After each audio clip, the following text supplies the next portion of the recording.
ರಾಯಚೂರು ತಾಲೂಕಿನಲ್ಲಿ ಕೆರೆಗಳಿಂದ ಕೂಡಿರುವಂಥ ಸುಮಾರು 500 ಕೆರೆಗಳು. 500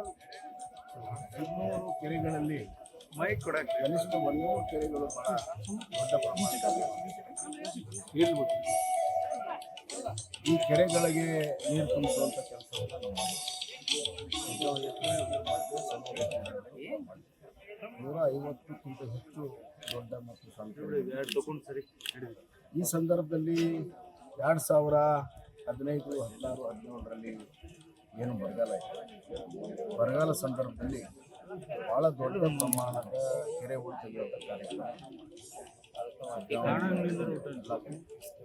ಆ ಸಂದರ್ಭದಲ್ಲಿ 100ಕ್ಕಿಂತ ಹೆಚ್ಚು ಕೆರೆಗಳ ಹೂಳು ತೆಗೆಯುವಂಥ ಕೆಲಸವನ್ನು ಮಾಡಿದ್ದೀವಿ. ಯಾವುದಾದ್ರೂ ಒಂದು ಸಂಸ್ಥೆ ಇಂಥ ಒಂದು ಭಗೀರಥ ಕೆಲಸಕ್ಕೆ ಸಹಾಯ ಸಹಕಾರ ಮಾಡಿದ್ದು ಅದು ಭಾರತ ಸೇವಾ ಸಂಸ್ಥೆ ಶ್ರೀಕಾಂತ್ ದೊಂಡಿಗೌಡರು. ಆ ಸಂದರ್ಭದಲ್ಲಿ ಕೆರೆಗಳ ಹೂಳು ತೆಗೆದಕ್ಕೆ ಬಹಳ ದೊಡ್ಡ ಪ್ರಮಾಣದ ಸಹಕಾರ ಸಹಾಯವನ್ನು ಕೂಡ ಮಾಡಿದ್ದು. ಅವರು ತಮ್ಮ ಒಂದು ಸಂಸ್ಥೆಯಿಂದ ಇಂಡಿಪೆಂಡೆಂಟ್ ಆಗಿ ಹಲವಾರು ಕೆರೆಗಳನ್ನು ತೆಗೆದು ಮತ್ತು ನಾವು ತೆಗೆಯುವಂಥ ಸರ್ಕಾರ ಮತ್ತು ತೆಗೆಯುವಂಥ ಕೆರೆಗಳಿಗೂ ಕೂಡ ತಮ್ಮ ಸಹಾಯ ಹಸ್ತ ಮಾಡಿ 2-3 ವರ್ಷದಿಂದ ಒಳ್ಳೆ ಮಳೆ ಆಗಿತ್ತು. ತೆಗೆಯುವ ಪ್ರಮೇ ಬಂದಿರಲಿಲ್ಲ. ಆದರೆ ಈ ವರ್ಷ ಮತ್ತೆ ಬೇಸಿಗೆ ದೊಡ್ಡ ಪ್ರಮಾಣದಲ್ಲಿ ಇರೋದ್ರಿಂದ ಕೆಲವು ಕೆರೆಗಳು ಒಣಗೋಗಿದೆ ಮತ್ತು ರೈತರಿಗೆ ಈ ಫಲವತ್ತಾದ ಮಣ್ಣು ಕೂಡ ಬೇಕಾಗಿದೆ. ಹೊಲಗಳಿಗೆ ಹಾಕಂತೆ ಕಳೆದ 2 ವರ್ಷದಿಂದ ಅವರು ಕೂಡ ಹೊಲಕ್ಕೆ ಈ ಒಂದು ಹಿನ್ನೆಲೆಯಲ್ಲಿ ಮತ್ತೆ ಹೂಳು ತೆಗೆಯೋ ಕಾರ್ಯಕ್ರಮವನ್ನು ನಾವು ಮಾಡಬೇಕು ಅಂತ ಹೇಳಿ ಸರ್ಕಾರ ಈ ಬಾರಿ ತೀರ್ಮಾನ ಮಾಡಿಲ್ಲ.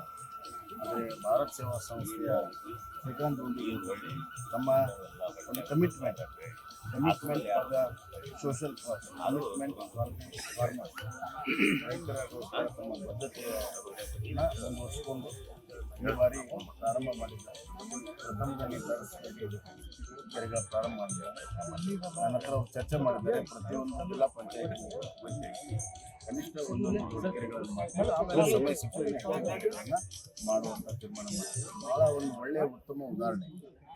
ಈ ಸಂದರ್ಭದಲ್ಲಿ ನಾನು ಅವರಿಗೆ ಅಭಿನಂದನೆಯನ್ನು ಸಲ್ಲಿಸ್ತೇನೆ ಮತ್ತು ರೈತರ ಪರವಾಗಿ ಅವರಿಗೆ ಧನ್ಯವಾದಗಳನ್ನು ಕೂಡ ಹೇಳ್ತೇನೆ. ಎರಡನೇದಾಗಿ ಇವರಿಂದ ಪ್ರೇರಣೆ ಪಡೆದು ಬೇರೆಯವರು ಕೂಡ ಈ ಕೆಲಸಕ್ಕೆ ಹಾಕಬೇಕು ಅಂತ ನಮಗೆ. ಕೆಲವ್ರಿಗೆ ಸಾಮರ್ಥ್ಯ ಇದೆ, ಅವ್ರು ಎಷ್ಟು ಸಾಮರ್ಥ್ಯ ಇದೆ ಅಷ್ಟೇ, ಒಂದೇ ಕೆರೆ, ಅರ್ಧ ಕೆರೆ ಅಥವಾ ಒಂದು ಸಣ್ಣ ಕೆರೆ, ಎಷ್ಟು ಸಾಮರ್ಥ್ಯ ಇದೆ ಅಷ್ಟು ಹೂಳು ತೆಗೆಯುವಂಥ ಒಂದು ಪ್ರಕ್ರಿಯೆ ಪ್ರಾರಂಭ ಆದರೆ ಹೆಂಗೆ ನಮ್ಮ ಹೊಲ ನಮ್ಮ ಮನೆ ಅನ್ನುವಂಥ ಭಾವನೆ ಇದೆ ಜನರಿಗೆ. ನಮ್ಮ ಮನೆ, ನಮ್ಮ ಹೊಲ, ನಮ್ಮ ಕೆರೆ, ಈ ಭಾವನೆಯ ಒಂದು ಇದನ್ನು ಮುಂದುವರ್ಸ್ಕೊಂಡು ಹೋಗ್ಬೇಕು.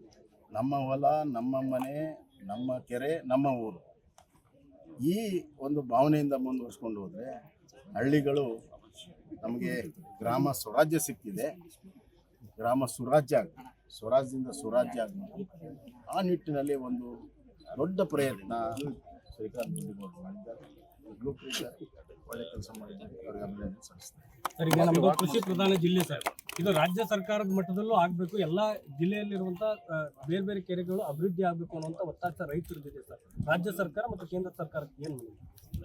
ಈಗಾಗಲೇ ಪ್ರಧಾನ ಮಂತ್ರಿ ಸಿಂಚಾಯಿ ಯೋಜನೆಯಲ್ಲಿ ಹಾವೇರಿ ಕೂಡ ಸೇರಿ, ಅದೇ ರೀತಿ ಕ್ರಿಯಾ ಯೋಜನೆ ಕೂಡ ಭಾರತೀಯ ಜನತಾ ಪಕ್ಷ ಬರುವಂಥ ದಿನಗಳಲ್ಲಿ ಪ್ರಧಾನಮಂತ್ರಿ ಸಿಂಚಾಯಿ ಯೋಜನೆಯಲ್ಲಿ ಪ್ರತಿಯೊಂದು ತಾಲೂಕಿಗೆ ಕೆರೆ ಕಟ್ಟೆಗಳ ಅಭಿವೃದ್ಧಿಗೆ ಹಣ ಬರ್ತಾ ಇದೆ. ಅದರ ಜೊತೆಗೆ ರಾಜ್ಯ ಸರ್ಕಾರ ಹಿಂದೆ ಸನ್ಮಾನ್ಯ ಯಡಿಯೂರಪ್ಪನವರು ಇದ್ದಾಗ ಅವರು ಸುಮಾರು 200 ಕೋಟಿ ರೂಪಾಯಿಯನ್ನು ಬರೀ ಕೆರೆ ಹೂಳು ತೆಗೆಯೋದಕ್ಕೆ ಮಾತ್ರ ಸೀಮಿತ ಇಟ್ಟಿದ್ರು ಆ ಸಂದರ್ಭದಲ್ಲಿ.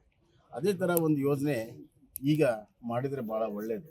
ಯಾಕಂದರೆ ಕೆರೆಗಳ ರಕ್ಷಣೆ ಮಾಡುವಂಥದ್ದು ಬಹಳ ಮುಖ್ಯ. ಕೆರೆಗಳ ರಕ್ಷಣೆ ಮಾಡಿದ್ರೇ ನಮ್ಮ ಭೂಮಿ ರಕ್ಷಣೆ ಆಗುತ್ತೆ, ಇಲ್ಲಿದ್ರೆ ಭೂಮಿ ರಕ್ಷಣೆ ಆಗುತ್ತೆ. ನೈಸರ್ಗಿಕ ದತ್ತವಾಗಿರುವಂಥದ್ದು. ಅದಕ್ಕೆ ಕೆರೆಗಳಿಗೆ ಏನಂತಾರೆ ಅಂದರೆ ಇಂಗ್ಲೀಷ್ನಲ್ಲಿ ಫ್ಲಡ್ ಕ್ಯಾರಿಯರ್ಸ್ ಅಂತಾರೆ. ಕೆರೆಗಳ ಸರಿಯಾಗಿ ನಿರ್ವಹಣೆ ಮಾಡಿದರೆ ನಮಗೆ ಪ್ರವಾಹವೂ ಕೂಡ ಆಗೋದಿಲ್ಲ, ಹೋಲ್ಡಿಂಗ್ ಕೆಪಾಸಿಟಿ ಹೆಚ್ಚಾಗ್ತದೆ. ಎಲ್ಲ ಹಿನ್ನೆಲೆಯಲ್ಲಿ ರಾಜ್ಯ ಸರ್ಕಾರ ರೈತರನ್ನು ಉಳಿಸಬೇಕು ಅನ್ನುವಂಥ ಮನಸ್ಸಿದ್ರೆ ಕೆರೆಗಳನ್ನು ಉಳಿಸ್ಬೇಕು.